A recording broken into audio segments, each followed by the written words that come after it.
All right, take one. Go ahead, Sarah. Should I just Just, ask the questions, or should what do you mean? we have an introduction? I'm dying to hear him.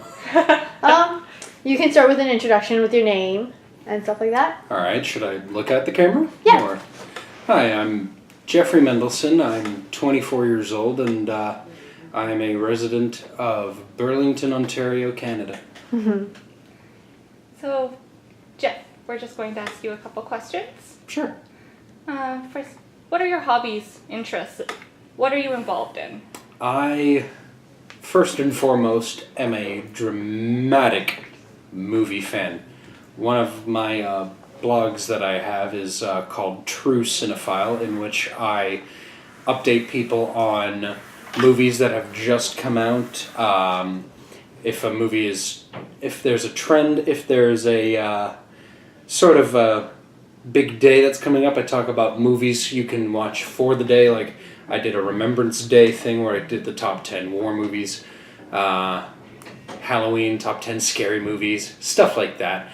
And it's basically, that takes up the bulk of my hobbies and my escapades in that regard. Okay. What's an average day like for you? An average day, well, basically I wake up, the first thing I do is I make sure that at 9 o'clock on the dot I take my morning epilepsy pill, because it's a bit of an affliction that I also have, as well as Asperger's, as you may have already guessed. And then I have a little bit of breakfast, I go to class, I hang out with some people, do some work. If I have an evening class, I go to that. Then I have some dinner, hang out with some friends, do some more work, and I usually am in bed around 10 o'clock, 11, so that I can take my evening pills. And then by about midnight, I'm asleep. Great. And do you face any challenges daily or in the school environment? Well, in a way, it depends on the day, because every challenge I face, I never know that it's coming, and it always varies in my day-to-day, because I'm always, let me give you for instance, a couple of nights ago, I was involved in a project that I actually mentioned to you on the way here, where I was interviewing a unsigned Canadian musician. We had every bit of audio together, and I was told the night before it was due that our 20-minute presentation we were supposed to have was only 12 minutes long. So I had to get together with a bunch of my friends, and we were working until about 2 o'clock in the morning, because guess what else happened? The power went out. Big storm happened, power went out. I kind of lost my mind. My roommate, who, God love him, he is kind of my rock. He keeps me where I need to be. And he makes sure that I'm cool and collected. Those are the kinds of challenges I go through on a daily basis. In terms of social challenges, sometimes I'll hear something or I'll say something that may not jive with somebody else or with me, and I might have to ask for clarification on it or see, hey, what do you mean by this? But it usually gets resolved in a matter of minutes, and I just move on with my day. And that was going to be my next question. How do you overcome challenges? Well, that's exactly what I have been telling you. The challenge, I just sit down and think for a minute, because one of the things that I wish I had known when I was a kid is I have to think about this from everybody else's point of view. How is this going to affect everybody else, what I'm going to say?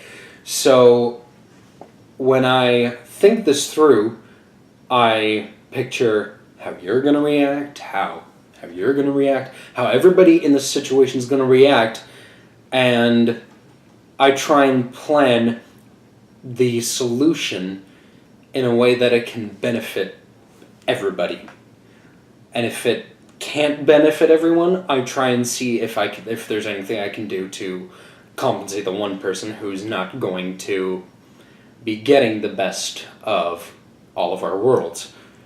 So, yeah, that's basically how I try to overcome them. Wow, great. And do you think there's any stigmas that exist, or have you heard or experienced any? I don't think I can speak just for myself. I think a lot of the time it depends on the person and the degree or the severity of their, how should I say this, their Asperger's or their autism, because I know a lot of people at school who actually do have it. Some of them are very mild and they can function very easily. Some of them are a bit more severe, and I find that the ones that are more severe, I have friends that say that they're not terrible people, but they do say that they're a little bit annoying to hang around. And unfortunately, I kind of do see where they're coming from, and I do understand how they're feeling. I have those feelings too. There's a guy at school who I went to high school with who every single chance he gets, he tries to say hi, and he's kind of low functioning, and I'm sad to say this, but I do try to get as distant as I can, as quickly as possible. And it makes me feel like, what have I kind of become in this day and age when I'm trying to be as open-minded as possible and the world is as open-minded as it is, and I can't even take the time to say hello to this guy who worshipped me in high school.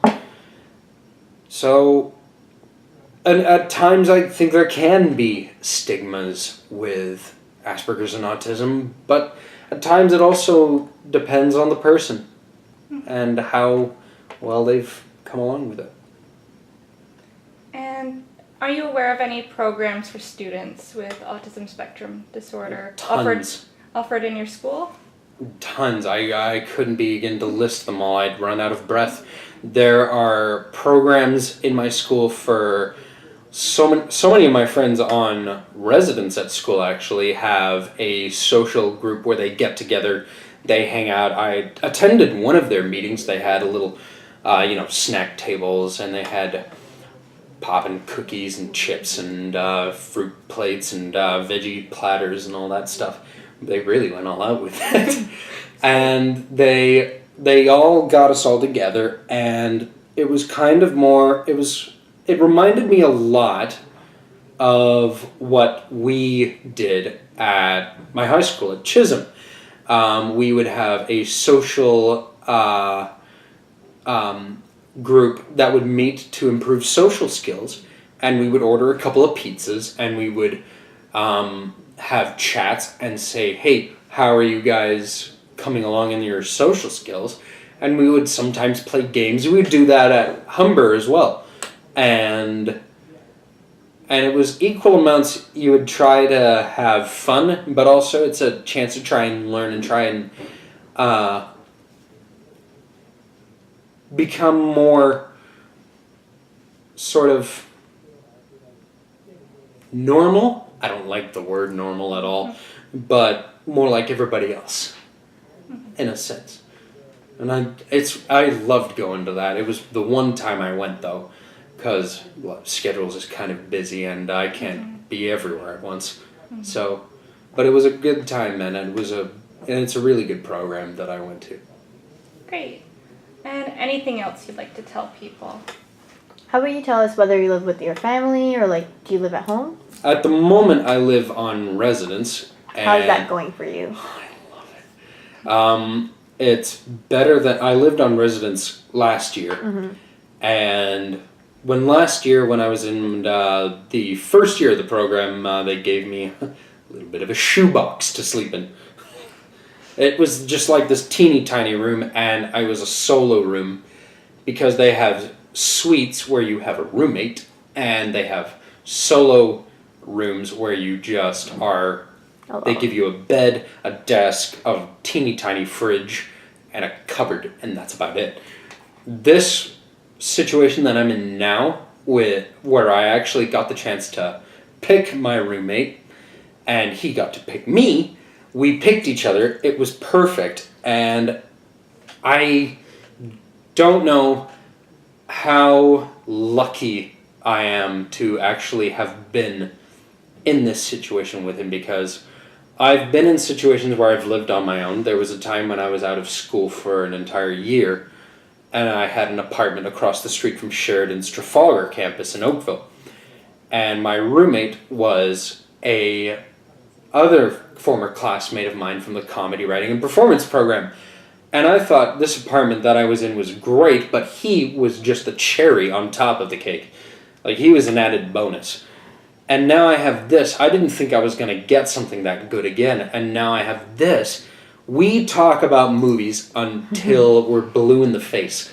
And we play video games. He's gotten me back into video games. I never thought I would be. I'm more of a movie guy than a video game guy. And he's more of a video game guy than a movie guy. We complement each other. And he's just so fun. And he's so fantastic. And he's really smart and extremely deep. He is always there to have philosophical discussions, or if you just want to watch a funny movie, we'll go into our collections. We've got tons of movies in our rooms, all in our cases, and we'll just have great times, entire weekends, where we don't even leave our rooms. We're just having fun, playing video games, eating crap, and just doing what we want to do. What video games and what movies do you like? There's probably so many. I'd have to use the chalkboard. Well, the video game that I'm playing most right now is Red Dead Redemption. Fantastic game. I never thought I would be able to get into a RPG sort of game, because that's the style that it is in. But it feels like I'm playing a movie. And it feels like one of those old school westerns that I used to watch, like High Noon or The Searchers, or one of those old John Wayne movies, or even more recently Django Unchained. It's definitely got the blood for it. But I introduce him to as many movies as I can. Like, I take him all the way back, like even before 1990. Most of my movies are before 1990. I introduce him to James Bond as much as I can. A lot of old classic Spielberg movies. Introduced him to Catch Me If You Can, which he'd never seen. He introduced me to the Alien movies. We do this for each other. If there's a movie I haven't seen, he'll write it down and we'll watch it. Or if there's a movie he hasn't seen, I'll bring it up and we'll watch it. We always do this. I introduced him to Pulp Fiction, my favorite movie. And I've got the poster on my wall. My room is decorated with movie posters. Tons of them. And that's what we do. Great. So I'm sure Sarah's filled you in that we're doing this project to spread awareness of autism. Do you want to add anything on to that, or what do you think? Do you think there's a lot of awareness being spread about autism right now? Because I know a lot of students are nowadays learning about it, so they're coming well aware into contact with it. But other than that, what's your intake on that? Last year, we had a project for one of our classes where we had to make a radio documentary. 10 minutes long, interview as many people as you can, and it can be about anything that you want. And there was a lot of different topics. For our documentary that I did, we were doing a subject of kids with Asperger's in school and how they're adjusting to a learning situation like college, especially when a lot of people like myself, my mom 10 years ago thought that I would never be going to college or living outside of the house. And when I was doing the documentary, one of the interview subjects was me. And they actually approached me about it, said, would you be okay if we interviewed you? And I said, I'd be honored to. And I just wanted to make it known that there is nothing, and if I may address the camera on this one, there is absolutely nothing wrong with wanting to know more about somebody.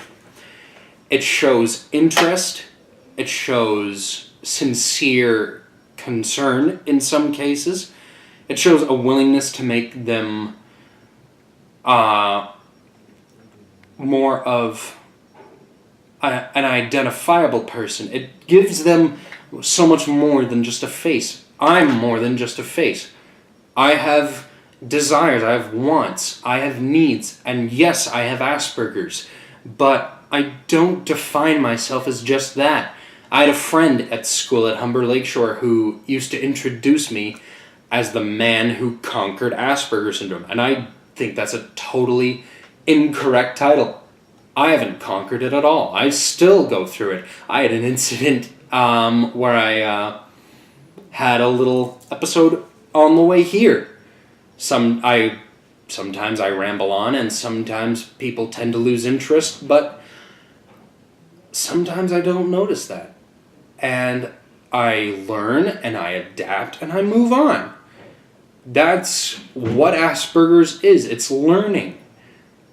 And it may be hard for us to pick up these things at first, but if you just give us a chance, if you sit down with us, we'll be able to tell you so much about our lives that you won't think of us as just this kid with Asperger's syndrome.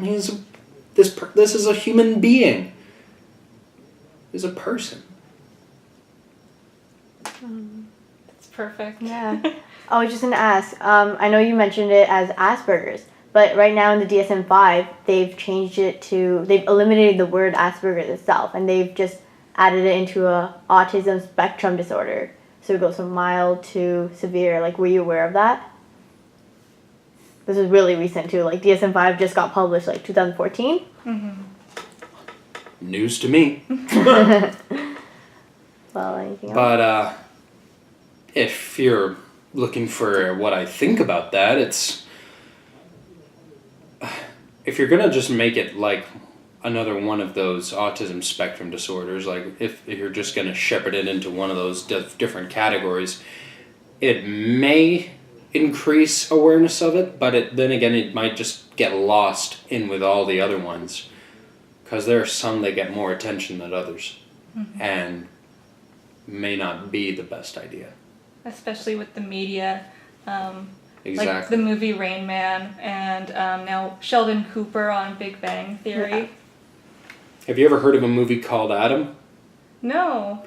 It's with Hugh Dancy, and it was made a couple of years ago. And he plays a man with Asperger's syndrome who lives in an apartment by himself, and he's a gigantic, astronomical genius. He knows everything there is to know about the cosmos and about the stars. And you can see so well that he definitely does have Asperger's in the movie. And when I was watching it, it made me think, well, if this guy can do it, why not me? Thank you for coming in today, Jeff. Thanks for It was having me. lovely to have you today. Oh, I'm glad that you took the time to actually say, hey,